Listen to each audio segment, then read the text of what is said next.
Hello guys, જય માતાજી, જય દ્વારકાથી સ્વાગત છે તમારું આજના એક નવા બ્લોગમાં. તો અત્યારે જો વાગી ગયા છે 10 અને અમે બધા જાગી ગયા છે અને જાગીને જો બધાએ નાસ્તો કરી લીધો છે.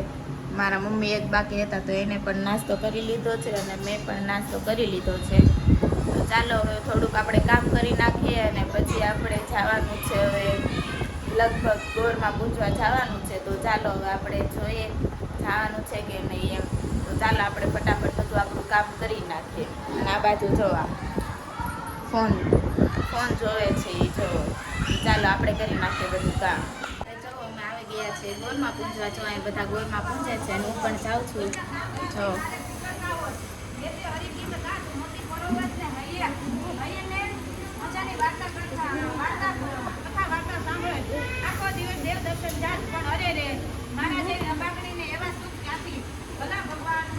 તો ચાલો આપણે પણ ગોરમાં પૂંજી લઈએ અને પછી એમ જો અત્યારે અમે ગોરમાં પૂંજીને ઘરે આવી ગયા છીએ અને અત્યારે મારે બનાવવાની છે રસોઈ.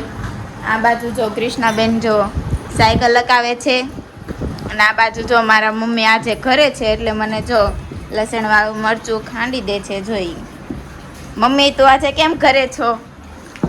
આજે મારી સાડી નથી આવી અને હમણે ચાલે છે મારે ટેક્સટાઇલમાં થોડીક મંદી, તે માટે હું ઘરે છું હમણે અને મારું ખાતું બંધ છે હમણે.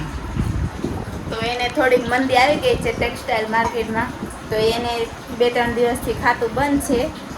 તો ચાલો અત્યારે આપણે બનાવી નાખીએ શાક રોટલી અને મારા મમ્મીને બનાવવાનો છે કેરીનો રસ અને આપણી માથે છે શાક રોટલી બનાવવાની. તો ચાલો હવે આપણે શાક રોટલી બનાવી નાખીએ અને મારા મમ્મી જો મરચું ખાંડે છે અને ઈ આ બનાવી નાખે કેરીનો રસ. બનાવી નાખીશ ને? હા, હું રસ બનાવી નાખું અને તું શાક રોટલી બનાવી નાખ. પછી બધા તારા પપ્પા આવે એટલે જમી લેવી. તો ચાલો આપણે શાક રોટલી બનાવી નાખીએ. પછી આપણે જવાનું છે, આપણે બપોર પછી જવાનું છે. આજે અમારા મંડળવાળી બહેનોનો સત્સંગ છે 4 વાગે. તો હું તમને અમારી મંડળવાળી બહેનોનો સત્સંગ બતાવીશ. જય કાળુ બાપુ મંડળ ચાલે છે અમારે. તો એને જવાનું છે આજે સત્સંગમાં, કેમ કે એનું મંડળ છે. તો એ મંડળવાળા બધા ભેગા થઈને સત્સંગ કરે છે. દર પૂનમે એનો સત્સંગ હોય છે એક. તો એ જવાની છે સત્સંગમાં અને મારે ત્યાં નથી જવાનું. તો પણ મારા મમ્મી તમને વિડીયો બતાવી દેશે ત્યાં સત્સંગનો. તો ચાલો અત્યારે આપણે બનાવી નાખીએ રસોઈ અને પછી તમને આપણે મળીએ. બધા જમવા બેસી ગયા છે. જો જમવામાં છે રોટલી, ભીંડાનું શાક, રસ અને જો બધા જમવા બેસી ગયા છે. મારા પપ્પા આવી ગયા છે ના જો. તો તમે પણ બધા જમી લો અને હું પણ બધા જમી લેવી, પછી મળીએ આપણે. અત્યારે તો અમે જાગી ગયા છે. જો અમે બધું કામ કરીને બધા સૂઈ ગયા હતા. તો અત્યારે અમે જાગી ગયા છે અને વાગી ગયા છે 4. હવે આપણે જવાનું છે સત્સંગમાં મારા મમ્મીને એને. તો આપણે ત્યાં જવાનું છે. તો ચાલો હવે બધા ત્યાં જઈને જ મળીએ કે કેવો સત્સંગ છે ને કોણ છે ત્યાં એમ. જોઈએ આપણે મંડળની બાયુને બધી થઈ ગયા છે રેડી. અને જો મારા મમ્મી પણ રેડી થઈ ગયા છે. એને પહેરી લીધી છે એની મંડળની સાડી જો. તો ચાલો હવે જઈએ આપણે મંડળમાં અને ત્યાં જોઈએ કેટલા આવ્યા છે ને કેવી મંડળની બાયુ છે બધી, એમ કેવી મંડળની મોજ છે એ. ચાલો તો આપણે જઈએ સત્સંગમાં. અમે આવી ગયા છે સત્સંગમાં. જો બધા સત્સંગ કરે છે.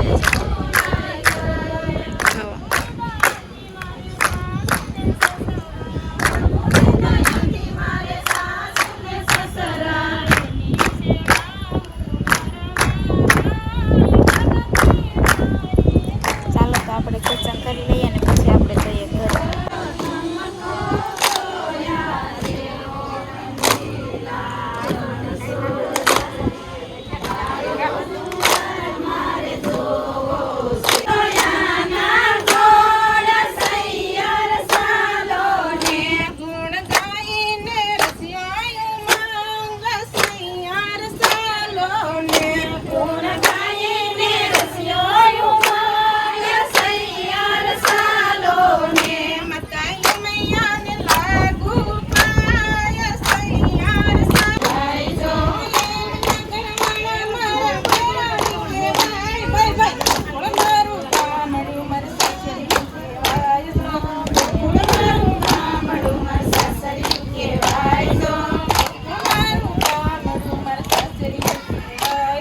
અમે આવી ગયા છે અત્યારે ઘરે, ને જો ઘરે આવીને ઘડીક આરામ કર્યો અને અત્યારે હવે નાસ્તો કરવા બેઠા હતા. નાસ્તો કરી લીધો અને હવે આપણે કરવાની છે રસોઈની તૈયારી. તો ચાલો હવે આપણે જોઈએ કે શું રસોઈ બનાવીએ. એ મારા મમ્મીને આજે પૂછ્યું નથી, તો ચાલો હવે શું રસોઈ બનાવીએ જોઈએ. આજે મારે રસોઈ નથી બનાવવાની, આજે મારા મમ્મીને રસોઈ બનાવવાની છે. તો ચાલો જોઈએ શું રસોઈ બનાવે છે. ફ્રેન્ડ જો અત્યારે અમે રસોઈ બનાવી નાખી છે ને તો હવે આપણે બેસી જઈશું જમવા. ને મારા પપ્પાને લોકો આવી ગયા છે, તો તમે પણ બધા જમી લો અને હું પણ જમી લઉં અને બધું કામ કરીને પછી ફ્રી થઈને પછી આપણે મળીએ. અત્યારે બધું કામ થઈ ગયું છે અને ફ્રી થઈ ગયા છે બધા, અને મારા મમ્મી ને મારા પપ્પા પણ ફ્રી થઈને જો એ બેસવા વયા ગયા છે. મારા મમ્મી છે એના માસી છોકરીના ઘરે બેસવા ગયા છે, ખબર કાઢવા જવાની હતી એટલે. અને ઘરે કોઈ નથી, અમે બે જ છે ખાલી. જો એક એ અને એક હું, અમે બે ઘરે છે ને એ પણ ફોન જોવે છે ને હું પણ રીલ્સ જ જોતી હતી અત્યારે એસી શરૂ કરીને અમે બે અને મારા મમ્મીને અત્યાર સુધી અમે બધા બેઠા હતા નિરાતે, કેમ કે મારા મમ્મીએ જે એક રીલ્સ મૂકી છે ને એમાં એને 55K જેટલા ઉપર વ્યૂ આવી ગયા છે. તો એને મસ્તી, અમે એની સાથે મસ્તી કરતા હતા અને અત્યારે એ લોકો જો બધા વયા જશે બેસવા અને અમે બે છવી. તો ચાલો હવે એ આવે ત્યારે મળીએ. મમ્મીને એ લોકો આવી ગયા છે ને હવે આપણે સુઈ જઈશું. તો જય માતાજી, જય દ્વારકાધીશ, ગુડ નાઇટ. હવે મળશું આપણે બીજા બ્લોગમાં. ત્યાં સુધી લાઈક, શેર અને સબસ્ક્રાઈબ કરવાનું ભૂલતા નહીં.